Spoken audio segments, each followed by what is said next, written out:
Отцю і Сину і Святому Духу, і нині і присно і во віки віков. Амінь. Єдинородний Син і слави Божий, безсмертний світлий, спасення нашого ради, воплотитися от святия Богородиці і Преснодіви Марії, непреможного чоловічества, рознися же, Христе Боже, смертю смерть поправи, єдин Син Святий Тройці,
Духові Твоєму,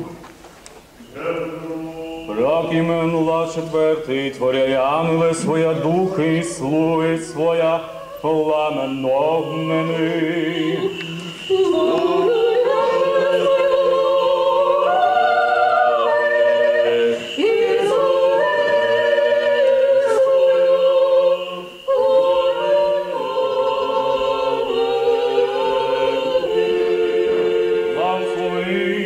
Моя Господа, Господи Боже мой, возвеличился иси зило.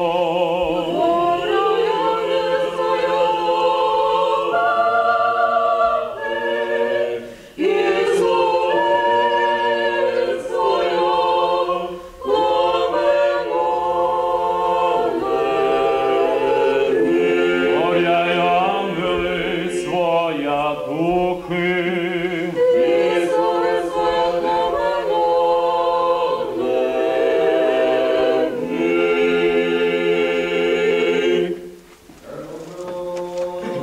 Посланник євреям святого апостола Павла, читання. Братіє, а ще лаолано і ангели слобися звісно,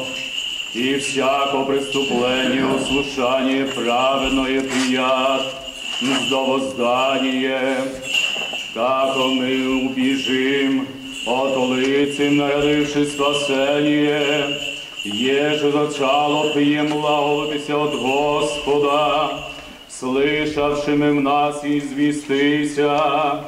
сосвидетельствующи Бо знаменьми же и чудеси, и различными силами, и Духа Святого розділеньми по своєму волі, не ангелом по покорі, бо вселенную рядущую, она и же лаолем, засвидетельствовал же нигде никто лаоля, что есть человек, яко помнишь его, или сын человеческий, яко посещающий, умолились и омолим ничему ангел, славою честью венчались ее, и поставились ее над ділі руку Твою,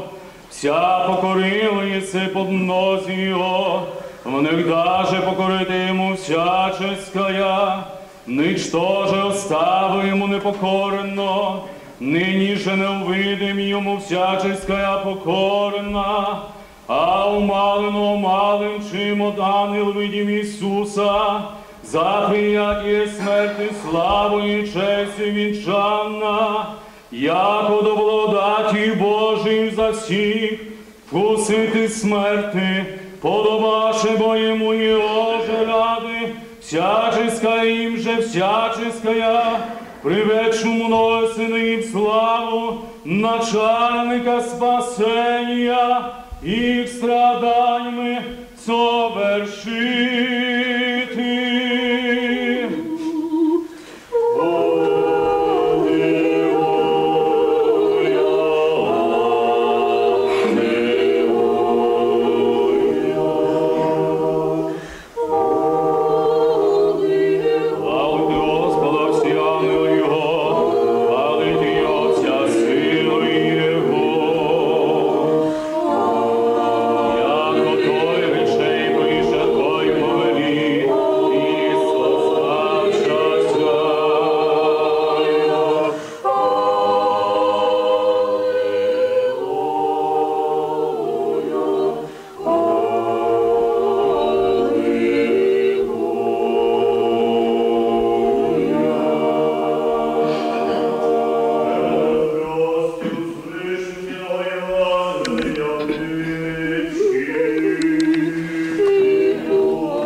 Що ти утаїв цей рід премудрих та розумних,